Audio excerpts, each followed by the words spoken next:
ओम गुरुर्ब्रह्मा गुरुर्विष्णु गुरुर्देवो महेश्वराय गुरु साक्षात् परब्रह्म तस्मै श्री गुरुवे नमः। नित्यं शुद्ध निराभासं निराकारं निरंजनं नित्यबोध चिदानंदं गुरुर्ब्रह्म नमाम्यहम्। यस्य पाद प्रभादस्ता प्रपंचो भाति भासुरा तमहं सद्गुरु वंदे पूर्णानंद चिदात्मकम्।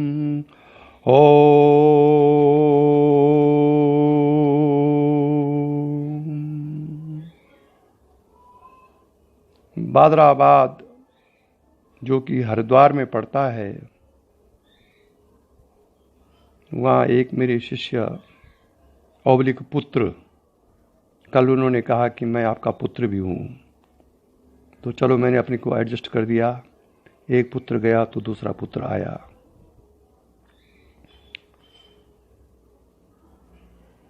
बहादुराबाद हरिद्वार में ये रहते हैं। इनका नाम है वेदांता विजय। इन्होंने कल लिखा था कि गुरुदेव, मैं साधन में नियमित बैठता हूँ, लेकिन मुझको कोई क्रिया नहीं हो रही है। जैसे आपके सामने था वैसे ही हो रहा है, शांत।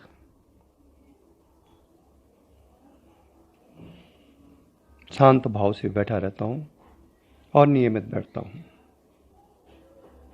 कृपया इसका कारण बताइए और निवारण कीजिए, ऐसा इनका प्रश्न था।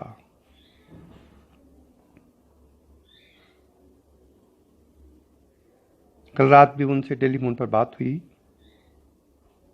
उन्होंने बड़े आत्मबल को अर्जित करके संवेदना व्यक्त की, लेकिन उनका जो कुछ वार्ता थी वो मुझे बड़ा अच्छा लगा।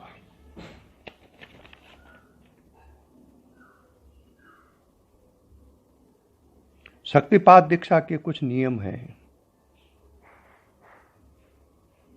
उन नियमों का जो पालन नहीं करेगा, उसको शक्ति का वो प्रभाव नहीं दिखाई देगा जो कि होना चाहिए। वेदांता विजय जी दीक्षा के लिए 7 दिन के लिए मेरे पास आए थे, जैसा कि मैं सबको 14 बैठक के लिए कहता हूं, क्योंकि मेरे गुरुदेव की मुझे आज्ञा थी कि वैसे भाई शास्त्र के मुताबिक 3 रात्रि गुरु के पास रहना चाहिए दीक्षा के लिए, और 3 महीने तक गुरु परीक्षा ले शिष्य की, तभी उसको दीक्षा की अनुमति दे। यह शास्त्र कहता है।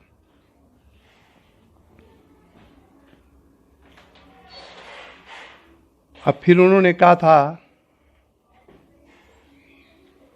कि जब ये लिखा गया होगा शास्त्र में कि 3 रात्रि रहना चाहिए गुरु के पास, उस समय मन बुद्धि प्राण सतोगुण प्रधान लोग रहते थे, इसलिए शास्त्रों ने 3 रात्रि का विधान बताया है। आज घनघोर कलयुग आ गया है, लोगों के मन प्राण रजोगुण प्रधान हैं। उस जमाने में सतोगुण प्रधान था जब शास्त्र लिखे गए होंगे, तो 3 रात्रि का विधान दिया गया था। लेकिन आजकल रजोगुण प्रधान है लोगों के मन, इसलिए तुम जब कभी दीक्षा देना तो 14 बैठकें करना 7 दिन के लिए, जिससे कि दीक्षा का प्रभाव ठीक हो जाए।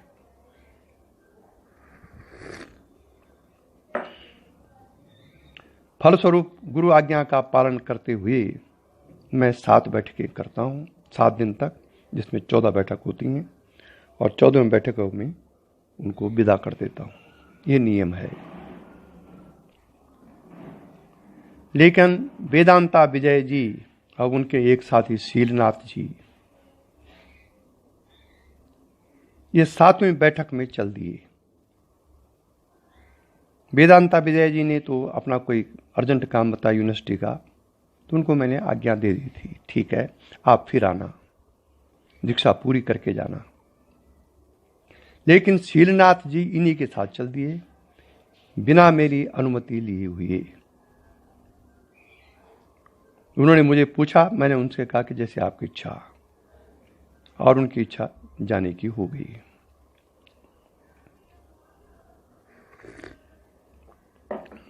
एनीवे गए।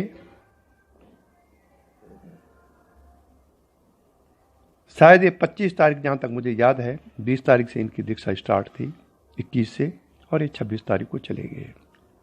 21 तारीख को शिवरात्रि थी।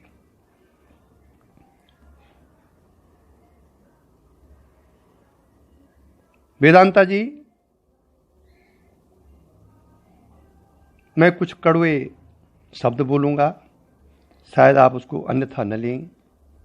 यदि आप चाहते, यदि दीक्षा की गंभीरता को आपको होता, तो आप हरिद्वार से ऋषिकेश आ सकते थे 2 घंटे के लिए, अपनी दीक्षा कंटिन्यू रख सकते थे आप।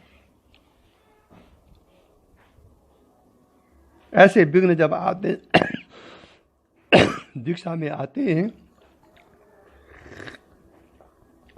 तो साधक को युक्ति पूर्वक दीक्षा पूरी कर लेनी चाहिए, क्योंकि कभी कभी इसका बड़ा दुष्प्रभाव पड़ता है।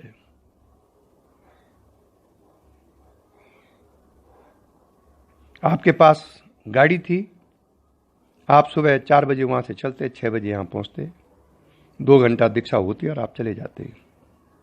अगर आप इसको गंभीरता से विचार करते तो, अब आपकी परिस्थिति क्या रही वो मैं नहीं जानता हूं, लेकिन उसके बाद जो मेरे मन में आया मैं वो आपको बता रहा हूं। दूसरा नियम है कि दीक्षा से पूर्व शिष्य अपने दुष्कर्मों को, अपने खराब कर्मों को, अपने उसको गुरु को कहे। पुण्य कर्मों को कहे या न कहे, दुष्ट कर्मों को जरूर कहे दीक्षा से पूर्व। लेकिन आपने 5 दिन बोला, 5 दिन बाद कहा, 7वीं बैठक में, 6वीं बैठक में, जब मैंने आपको प्रेरित किया, मेरे अंदर जब वो बात आई कि क्या कारण है, शक्ति का प्रभाव क्यों नहीं आ रहा है, और जिस दिन आपने बोला दूसरे दिन आप चले गए, ये भी कारण हो सकता है। मैंने दीक्षा से पूर्व बार बार मैं शिष्यों को संकेत देता हूं कि वह अपने शरीर है, ये कोई भी कर्म कर सकता है ये, लेकिन अपने कर्मों को जो कि शास्त्रों में जिनको खराब माना जाता है उसको गुरु के सम्मुख रख दें। मैंने भी अपने गुरु के सम्मुख रखा, जिससे वो बहुत प्रसन्नता हो गए थे और उन्होंने कहा कि आपके सब पाप ताप नष्ट हो गए हैं। अब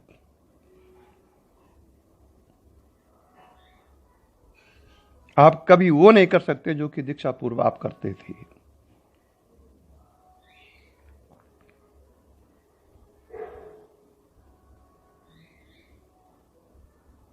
इसलिए ये तो एक कयास लगाए जा रहे हैं कि आपको जैसे उसका क्रियाओं का अनुभव नहीं हुआ, लेकिन इसका अर्थ ये नहीं है कि आपको क्रिया नहीं हो रही है।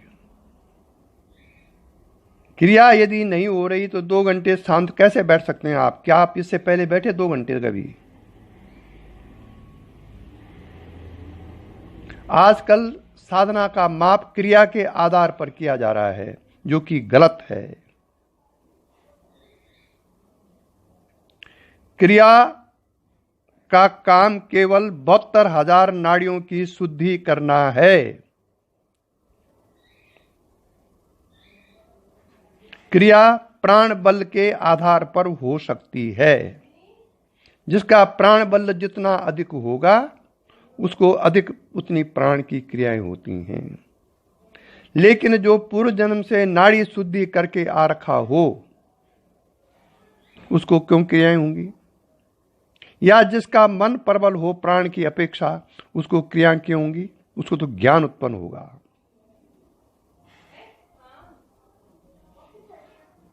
लेकिन फिर भी अधिकतर आज जिसको अच्छी क्रिया हो जाती है उसको लोग समझते हैं कि बहुत अच्छा साधक है। ये गलत माप है। माप तो यह है कि आदमी को ज्ञान कितना हो गया है, ईश्वरीय भाव या संभव भाव या शक्ति भाव में उस साधक कितना रहता है, यह है माप। यह है योग्यता। योग्यता क्रियाओं का होना योग्यता नहीं है। और जिनको होती हैं, गुरु को भी होती हैं क्रियाएं, मेरे गुरु को होती थी, मुझे भी होती हैं, उनका प्राण बल उतना प्रबल होता है, मन उतना प्रबल नहीं हो पाता है। प्राण बल प्रबल होता है, और प्राण जब प्रबल होता है तो मन स्वाभाविक चिदाकाश में जाने लगता है। इसलिए शास्त्र कहता है कि दीक्षा के लिए तदर्थ मेवा भी गच्छेत समित पाणी श्रुते। ये सूत्र है।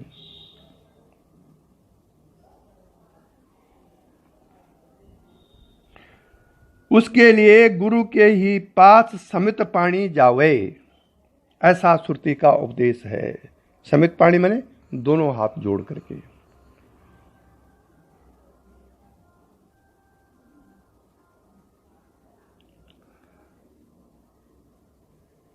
ब्रह्म ज्ञान को देने वाली शक्ति के उद्बोधनार्थ गुरु के पास जावे, जैसा कि श्रुति का उपदेश है।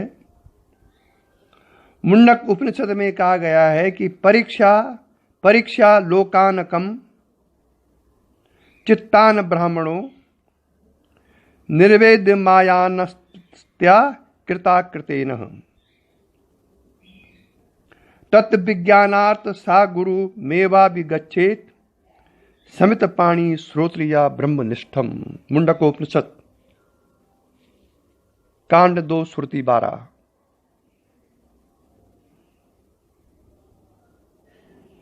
कर्म कांड द्वारा प्राप्त होने वाले लोकों की परीक्षा करके ब्राह्मण वैराग्य ग्रहण करे, क्योंकि कर्म द्वारा मोक्ष नहीं मिलता।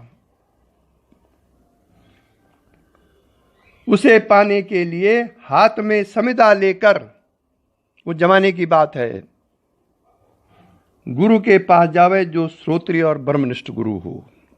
ब्रह्मनिष्ठ मतलब जिसकी निष्ठा केवल ब्रह्म के सिवाय और कहीं न हो।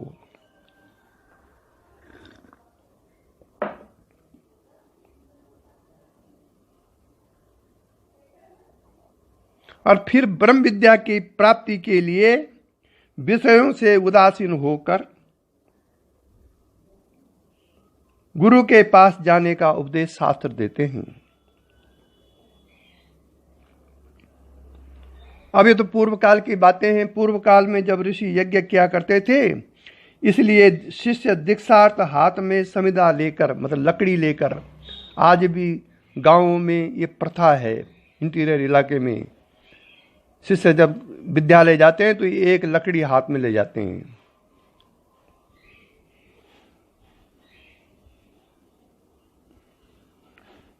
शिष्य दीक्षार्थ हाथ में समिधा लेकर गुरु के पास जाता था। और आजकल तो यज्ञ आदि जो प्रणाली है वो रह नहीं गई, इसलिए पत्र पुष्प फल आदि ले जाने चाहिए। खाली हाथ गुरु के पास नहीं जाना चाहिए।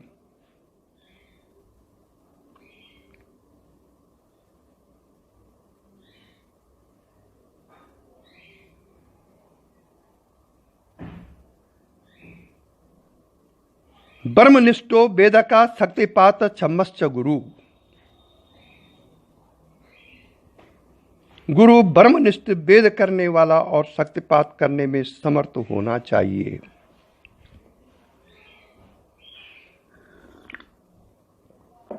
ये तो गुरु के बारे में कहा गया है। लेकिन शिष्य को भी जो दीक्षार्थी है उसको भी इतना श्रद्धा युक्त होना चाहिए कि वो अपने उस गुरु के सिवाय संसार में और किसी को न देखे।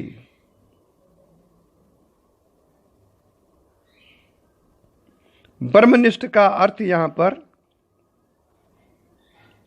जो यचित हो, अर्थात जिसका चित्र एकाग्र अवस्था में रहकर ब्रह्म स्थिति में रहता हो।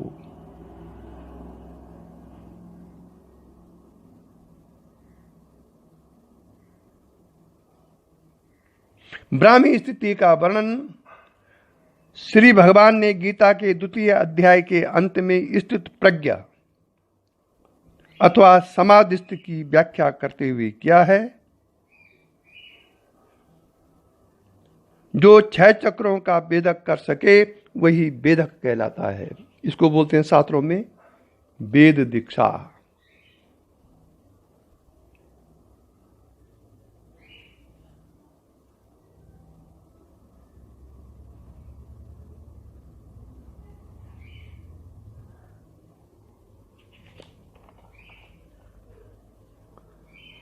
और शास्त्रों में जो कुछ लिखा हुआ है शक्तिपात का अनुभव, विशेष करके महायोग विज्ञान में, और शक्तिपात दीक्षा की एक किताब है स्वामी विष्णुतीर्थ महाराज जी की, उसमें जो कुछ लिखा हुआ है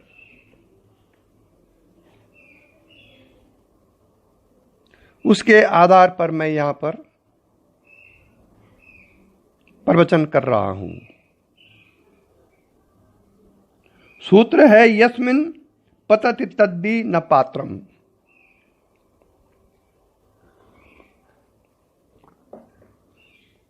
जिस मनुष्य में शक्ति नहीं गिरती वह पात्र नहीं है।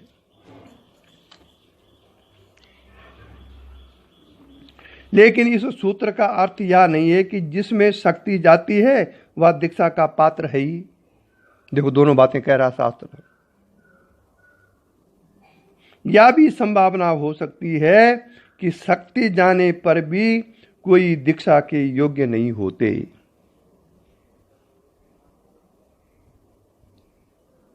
और फिर एक शास्त्र कहता है वर्णानाम न नियमा, जिसको गुरु स्वीकार कर ले वही पात्र है।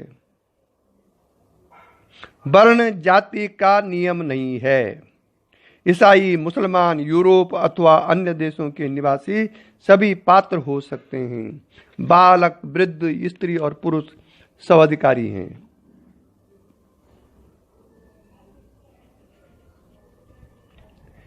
शक्तिपात का अर्थ है शक्तिपात। शक्ति का पात माने होता है गिरना। गुरु अपनी शक्ति को शिष्य के अंदर गिराता है।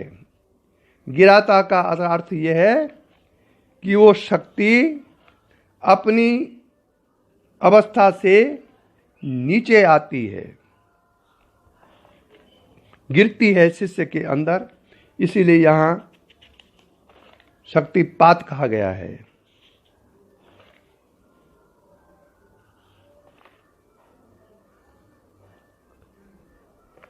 शक्तिपात एक स्पेशल साधन है। इसका मिलान अन्य साधनों से नहीं हो सकता। यह साधन दिव्य शक्तियों से संपन्न रहता है।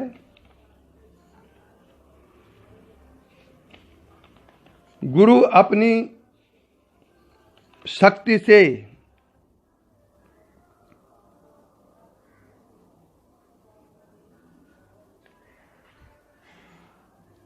शिष्य के मूलाधार में सोई हुई शक्ति को अपने संकल्प बल से जगा देता है, जो कि आजकल लुप्त प्राय हो गया है। यह शक्ति जप से, प्राणायाम से, हठयोग से, अन्य साधनों से भी जग जाती है। लेकिन इसका एक्टिवेशन उस तरह से नहीं हो पाता है जैसे कि शक्तिपात में होता है। मेरा अनुभव यह है कि जिन लोगों ने प्राणायाम से, अन्य किन्हीं कारणों से जिनकी शक्ति जग गई है और उनको कोई गुरु नहीं मिला शक्तिपात का उसका, तो वो विकृत हो जाते हैं, क्योंकि वो उसको क्रिया को समझ ही नहीं पाते हैं।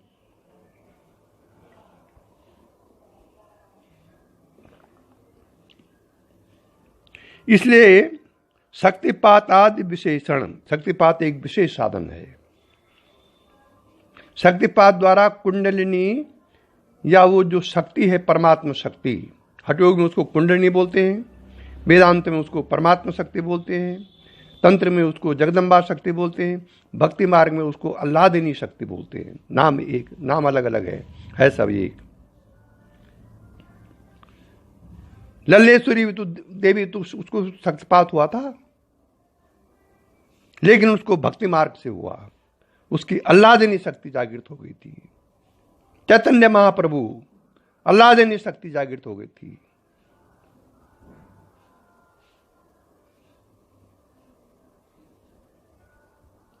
शक्तिपात में विशेषता यह है कि शिष्य के प्रयास के बिना ही गुरु कृपा से शक्ति तुरंत जाग जाती है। ध्यान दीजिए, शक्ति जागरण अलग चीज है और शक्ति का एक्टिवेशन दूसरी वस्तु है। जैसे ये वेदांता विजय जिनका शक्ति जागरण है और ये एक्टिवेशन चाहते हैं, अगर शक्ति जागरण नहीं होता तो 2 घंटे तक ये शांत कैसे बैठ सकते हैं?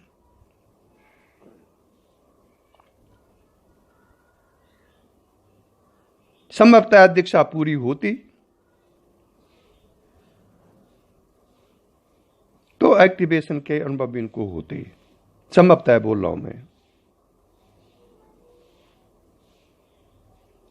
लेकिन शास्त्र ये भी कहता है कि जिनके कई जन्मों के पाप किए रहते हैं, इस जन्म में पाप किए रहते हैं, शक्ति पहले उन पापों को नष्ट करती है जागरण के बाद, और जब वो पाप नष्ट हो जाते हैं तब एक्टिवेट होती है। ये भी शास्त्र कहता है। देखो, मैं जो कुछ बोल रहा हूं अपनी तरफ से कुछ नहीं बोल रहा हूं, मैं शास्त्र के अनुसार बोल रहा हूं। शास्त्र तो मैंने लिखे नहीं, वो तो पूर्व ऋषियों ने लिख दिए। शक्तिपात आज का तो है नहीं, शक्तिपात तो भगवान कृष्ण और अर्जुन के टाइम पर से चला आ रहा है। भगवान कृष्ण जो विराट रूप दिखाया है कुरुक्षेत्र विषम परिस्थिति में अर्जुन को, तो शक्तिपात के द्वारा उन्होंने विराट रूप दिखाया है। तो वहां से यह शक्तिपात चल रहा है, आज का शक्तिपात नहीं है। भले लोग उसको अपने मन माने ढंग से अब परिभाषित करने लग गए हैं।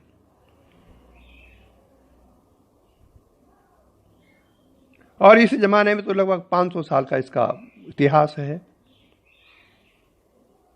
लल्लेश्वरी, हमारी जो परंपरा लल्लेश्वरी देवी से लेकर के अब तक,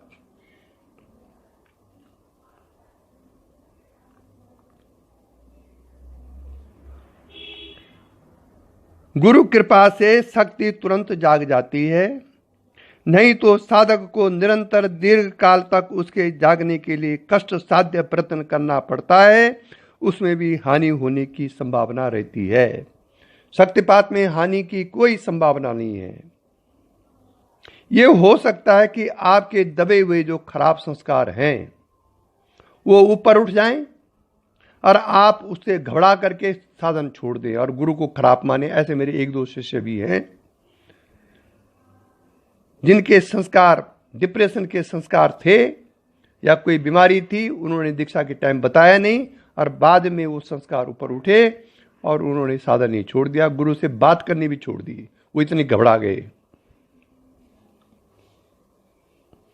इस शक्ति का नियम है, ये मुक्तिदायक है, ये शक्ति मोक्ष तक ले जाएगी आपको।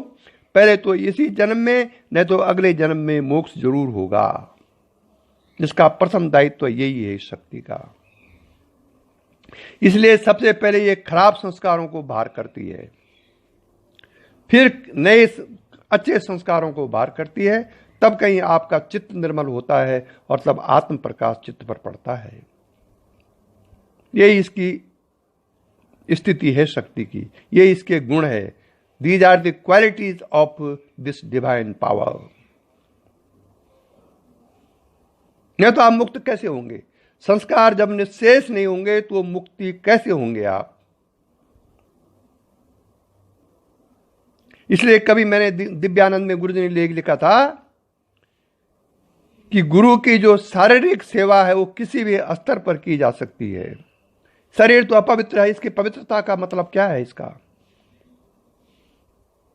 अगर आप गुरु से समर्पित हैं तो किसी भी स्तर में जाकर के गुरु की सेवा की जा सकती है, जिससे जिससे भी गुरु तृप्त होता हो। मैंने अपने गुरु की सामाजिक सेवा की है, मैं डंके की चोट पर कह सकता हूं इसको। उनको उनका वास्तविक स्वरूप कोई जानता ही नहीं था। उनका स्थानीय स्तर पर कई उनके दुर्विरोधी थे, जमीन जायदाद के कारण लोगों के लूटने की प्रवृत्ति थी कि हमें मिल जाए। फिर क्षेत्रीयवाद का आधार था। लेकिन मुझे कहना ठीक नहीं, पर मैंने जो उनके विरोध में बोलते थे यहां पर क्षेत्रीय स्थानीय स्तर पर, मैंने पीटा है उनको, मैंने हैंडलिंग की, मैंने उनको। वो भी अपने रिश्तेदार थे, ऐसा नहीं। फिर मेरी पत्नी ने शिकायत की, गुरुजी ऐसे ऐसे लड़ते हैं लोगों से। तो फिर घर पे आए गुरुजी, फिर मुझे समझाया कि भाई वो लोग जो कुछ बोल रहे हैं वो देवेंद्र विज्ञानी के लिए बोल रहे हैं, उनके जीव भाव के लिए बोल रहे हैं, गुरु के लिए नहीं बोल रहे हैं। तुम्हारा अज्ञान है ये, इसे जो बोल रहा है उनको बोलने दो, तुम अपना विक्षेप मत लाओ। फिर भी मैंने 2-4 रिश्तेदारों को पीटा था यहाँ, क्योंकि मेरे जितने रिश्तेदार हैं सब उनके विरोधी थे। इसीलिए उन्होंने कहा था कि तुम अपने घर वालों औरों को दीक्षा मत दिलाओ, तुम्हारी और तुम्हारी पत्नी की हो गई, और किसी को दीक्षा मत दिलाओ। लेकिन मैंने अपने भाई बहन, भाई की लड़की, इन सबको दीक्षा दिलाई, जिसका कुपरिणाम मैं भुगत रहा हूं। उन्होंने बहुत कहा मुझे, क्योंकि गुरु का शिष्य संबंध है वो सांसारिक समस्त रिश्तों से ऊपर का है। लेकिन मैं मोहवश, भ्रातृ प्रेम बस, पारिवारिक मोह बस नहीं माना, और अपने परिवार के सभी सदस्यों को मैंने दीक्षा दिलाई। उनकी बात न मानने के कारण मैं आज भुगत रहा हूं। इसलिए ये दिव्य साधन है, डिवाइन साधन है ये, इसको हल्के में न लें। इसलिए जो कुछ शक्तिपात में होता है ये गुरु के कृपा के द्वारा ही होता है।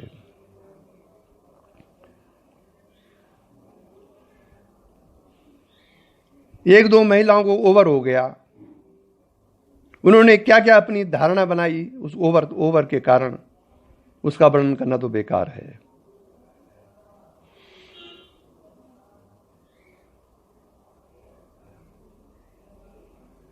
और क्रियावती के साथ ये जो शक्तिपात दीक्षा, ये ज्ञानवती है वेदांता जी। इससे ज्ञान, आप जो अपने अनुभव बता रहे हैं ना, ये ज्ञान के कारण होता है ऐसा।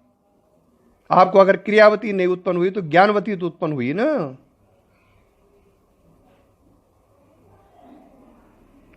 उस शक्तिपात से क्रियावती भी हो जाती है, और शक्ति के ज्ञानवती होने के कारण भी ऐसा होता है। कोई आपको कोई क्रिया नहीं हो रही, लेकिन ज्ञान उत्पन्न हो गया जो कि श्रेष्ठ है उस क्रिया से।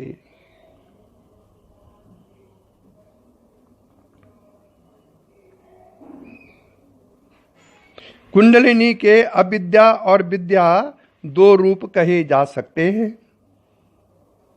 अविद्या अवस्था में सोती हुई बंधन का कारण होती है ये कुंडलिनी शक्ति, अगर सोई है आपके अंदर, और जागने पर विद्या अवस्था धारण करके मोक्ष प्रदान करती है। ये शास्त्र बोल रहा है, और शास्त्र झूठा नहीं हो सकता है, बशर्ते कि आप नियम पूर्वक साधन कर रहे हैं।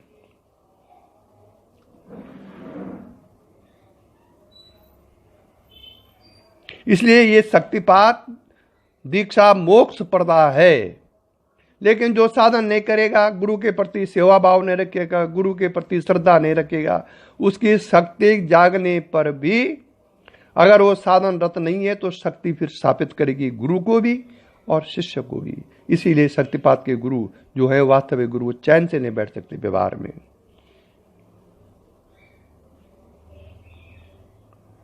ध्यान दीजिए, गुरु भी 3 प्रकार के हैं। व्यावहारिक गुरु, जो गुरु जीव भावापन होते हैं, जब उसको बोलते हैं व्यावहारिक गुरु। शिव गुरु जब जीव भाव में आए तो उसको व्यावहारिक गुरु कहते हैं। व्यावहारिक गुरु के वही लक्षण है जो साधारण गुरु के लक्षण है,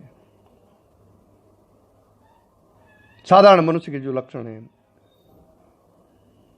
दूसरा है प्रातिभाषिक गुरु, जो स्वप्न में आपको प्रवचन करता है, स्वप्न में आपको विचित्र क्रियाओं का अनुभव कराता है, स्वप्न में आपको अलौकिक दिव्य दर्शन कराता है, वो है प्रातिभाषिक गुरु। और तीसरा है पारमार्थिक गुरु। पारमार्थिक गुरु एक विशेष प्रकार का गुरु है जो कि दीक्षा दे करके आपको शक्तिपात में अनुभव कराता है, हमेशा आपकी कल्याण की भावना रखता है, जब तक कि आपने ऐसा कोई कर्म नहीं किया जो कि जिससे कि शक्ति उस गुरु को आदेश दे दे कि उसको दंडित कर।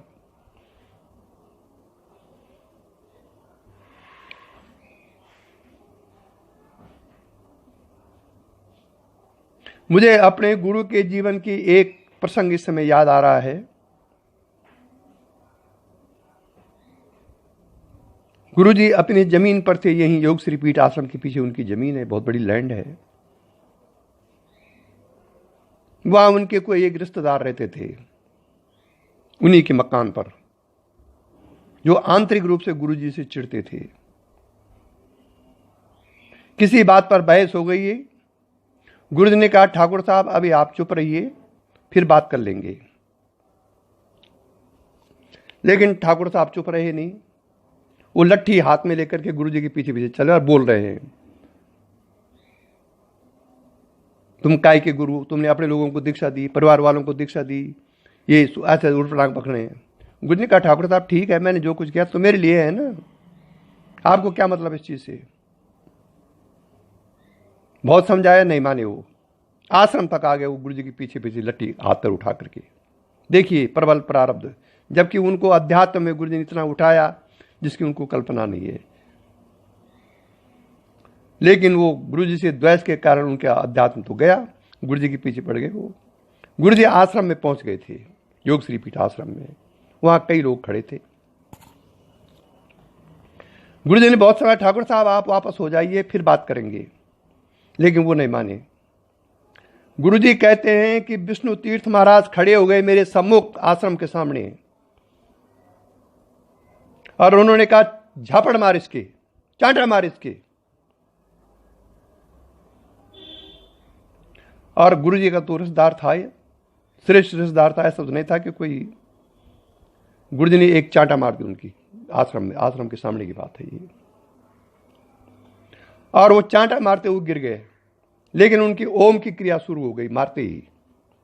जीवन पर्यंत वो ओम ओम करते रहे, क्रिया शक्ति इतनी जागृत हो गई एक चांटे से। व्यावहारिक गुरु को बाद में परेशानी हुई, मैंने क्या कर दिया ये। उन्होंने रात को अपने को दंड देने के लिए खाना नहीं खाया, दूसरे दिन नाश्ता भी नहीं किया, पश्चाताप करने के लिए। मेरे पास खबर पहुंची और मैं पहुंचा वहां गुरुजी के घर। उन्होंने दोनों कुर्सी अपने हाथ रखे हुए ऐसे माथे में हाथ लगाकर चुपचाप बैठे हुए थे वो। तो मैंने उनको यही पूछा कि गुरुजी आप खाना क्यों नहीं खा रहे हैं।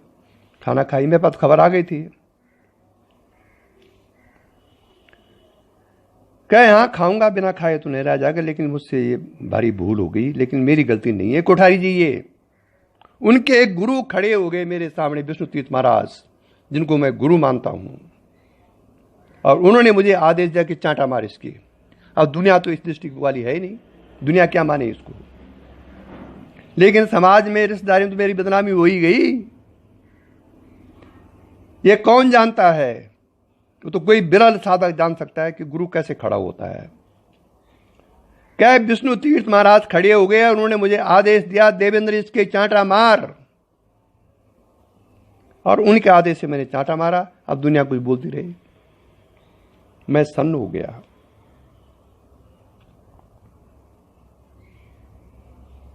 और उसके बाद गुरुजी की रिश्तेदारी में बहुत बदनामी हुई। बहुत लोगों ने बहुत कुछ कहा जो मैंने भी सुना, लेकिन सांसारिक दृष्टि और आध्यात्मिक दृष्टि में तो 36 का आंकड़ा है ना, कोई इसको कैसे जान पाएगा।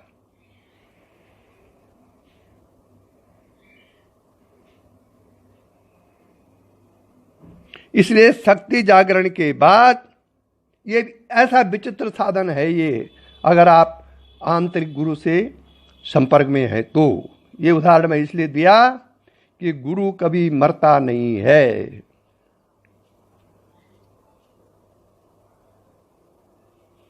शरीर मर गया गुरु का, लेकिन गुरु कभी नहीं मरेगा। यदि आपकी श्रद्धा भक्ति है उस पर, तो आपको आदेश निर्दिष्ट करेगा।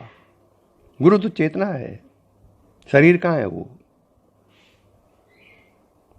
और जो गुरु जिंदे रहते हुए शरीर धारण करते हुए शिष्य को पंचकोशातीत दर्शन करा सकता हो जीवन में ही, वो है वास्तविक गुरु। ऐसे गुरु करते हैं अपने अन्य भक्त पर। और जब ये शक्ति जाग जाते तो अविद्या से ये विद्यावस्था धारण करके मोक्ष प्रदा होती है। ये जागने पर उसके, देखिए अब ध्यान दीजिए आगे जो बता रहा हूं वेदांता विजय जी। जागने पर उसके 3 स्वरूप होते हैं। शक्ति जागरण के बाद उसके 3 स्वरूप होते हैं। क्रिया रहिता,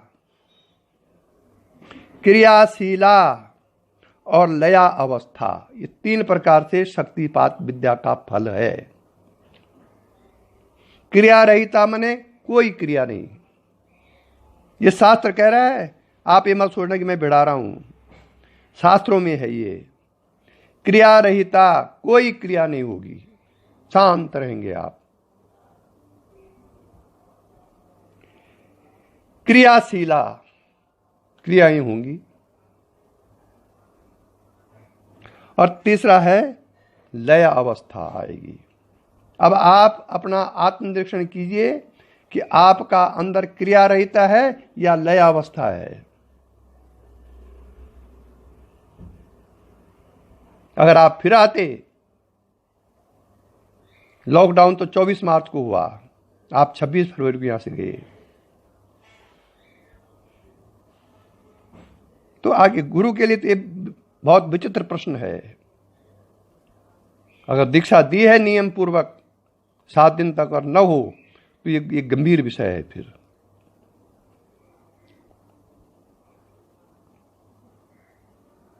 गुरु से आप बात करेंगे तो उसका मन भी दौड़ेगा आपके लिए। अगर आप बात ही नहीं करें तो मन कैसे दौड़ेगा, क्योंकि गुरु तो पत्थर के समान है। अगर वो स्थिर है तो स्थिर है पत्थर जैसा, अगर किसी ने हिला दिया तो वो फिर कुछ बोलेगा। इसलिए जागने पर उसकी 3 स्वरूप होते हैं, क्रिया रहिता, क्रियाशीला और लयावस्था। 3, क्रिया रहिता, कोई क्रिया नहीं, क्रियाशीला, क्रियाएं होती हैं, और तीसरा है लयावस्था, लय होता है मन प्राण बुद्धि का आत्मा में। क्रिया रहिता में मनुष्य की प्रवृत्ति विवेक वैराग्य की ओर होती है, क्रिया रहिता में, परंतु मोक्ष साधन का प्रारंभ नहीं होता।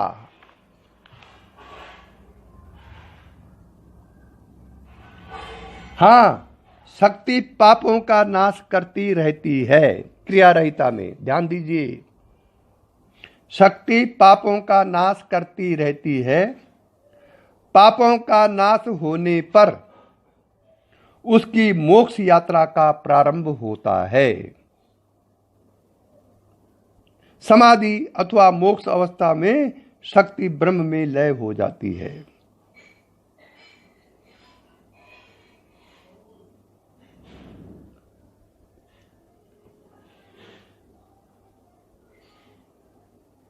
अब देखिए, कुंडलिनी शक्ति या परमात्मा शक्ति जब वो प्रसुप्ता है, सोई हुई है वो, तब वो अविद्या बंधन का कारण कंद में स्थित रहती है। कंद आप समझ रहे हैं, कंद में स्थित रहती है। कंद मीन्स जननेंद्रिय के पीछे जो चक्र है उसमें सोई रहती है वो, मूलाधार में। और जागृत में उसकी 3 प्रकार के फल होते हैं अगर वो जागृत हो गई। कैनेटिक उसको बोलते हैं। क्रिया रहिता, क्रिया रहिता में वो शक्ति स्वाधिष्ठान में स्थित हो जाती है, उसकी स्थिति स्वाधिष्ठान में रहती है। क्रियाशीला में उसकी स्थिति विशुद्ध में स्थिति किंतु मूलाधार से शास्त्र तक आने जाने वाली वो रहती है क्रियाशीला में। क्रिया रहिता में स्वाधिष्ठान में, केवल स्वाधिष्ठान में स्थिति रहती है उसकी। और लया अवस्था में आज्ञा से ब्रह्मरंध्र पर्यंत तक वो चलती है। लय, जैसे शराब का नशा लगा रहता है, ऐसी अवस्था वो होती है। ये तीनों प्रकार शक्ति के जागरण के हैं, शक्ति के एक्टिवेशन के हैं। साधक अपने मिला ले कि किसकी अवस्था कैसी है।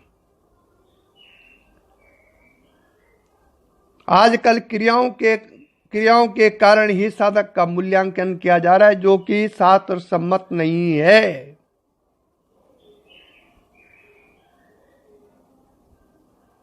क्रियाएं तो व्यभिचारी भी हो सकते हैं, बगल वाले घोड़े और हम भी कर रहे हैं वैसे ही। क्रियाओं का काम केवल 12,000 नाड़ियां जो आपके शरीर में, उसको पवित्र करना है, उसको शुद्ध करना है। जिसकी नाड़ी पूर्व जन्म से शुद्ध हो गई होगी उसको तो सीधा ध्यान लगेगा यहां, या प्राण बल से होती है, जिनका प्राण बल इतना प्रबल है या शक्तिपात इतनी तीव्र हुआ है, उसको भी क्रियाएं होती हैं। और जब एक क्रियाशीला हो जाती है तो हड्डियों के आसन, प्राणायाम, बंद मुद्राएं आदि अपने आप होने लगती है। क्रियाएं स्थूल, सूक्ष्म और कारण शरीरों के भेद से नाना प्रकार की होती हैं। शक्ति के जागने में और क्रियाशीला होने में भी अंतर है। क्रियाशीला होने पर ही शारीरिक मानसिक क्रियाओं का विकास होता है, केवल जागने भर से नहीं होता। क्रियाशीला मीन्स एक्टिवेशन, जागरण मीन्स जागृत होना, अराइजिंग।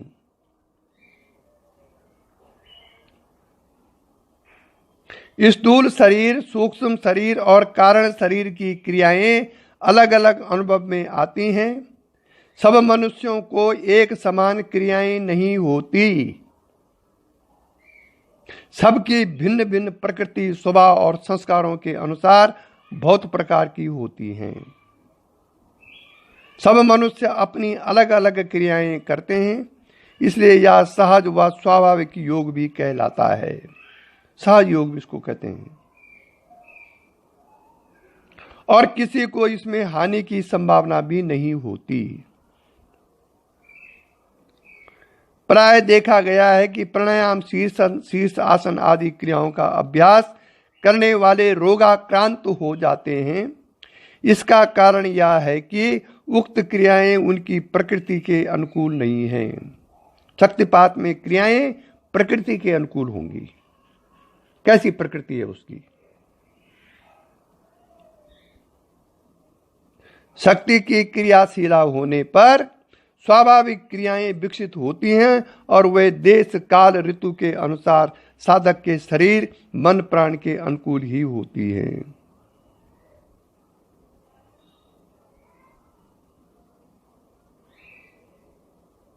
क्रियाएं उसकी इच्छा से नहीं होती हैं, साधक की या गुरु की इच्छा से।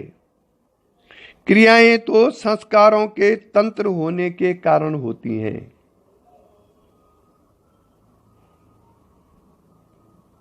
इच्छा चाहे गुरु की हो चाहे शिष्य की, क्रियाएं किसी की इच्छा के अधीन नहीं होती।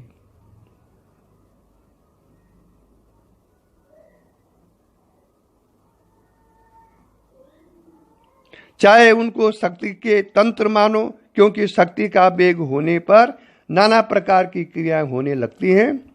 दूसरे शक्ति को ज्ञानवती भी कहा है।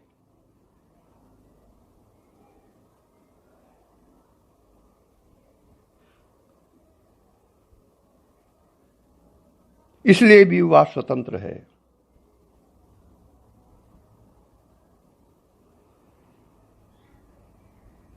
इन क्रियाओं को इच्छा से इनके वेग को रोका जा सकता है। यदि किसी साधक को बाहर किसी जन समुदाय में वेग आ जाए तो वहां पर अपनी इच्छा से अपने वेग को रोक सकता है। क्रियाएं सदा एकांत स्थान में बंद कमरे में करने का विधान है, जन समुदाय में नहीं।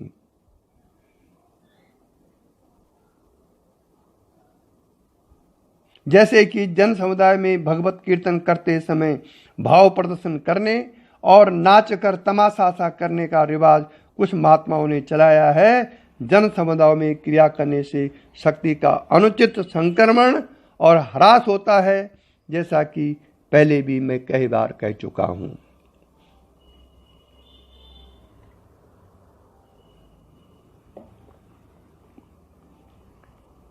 इसी के साथ आज का प्रवचन समाप्त हुआ।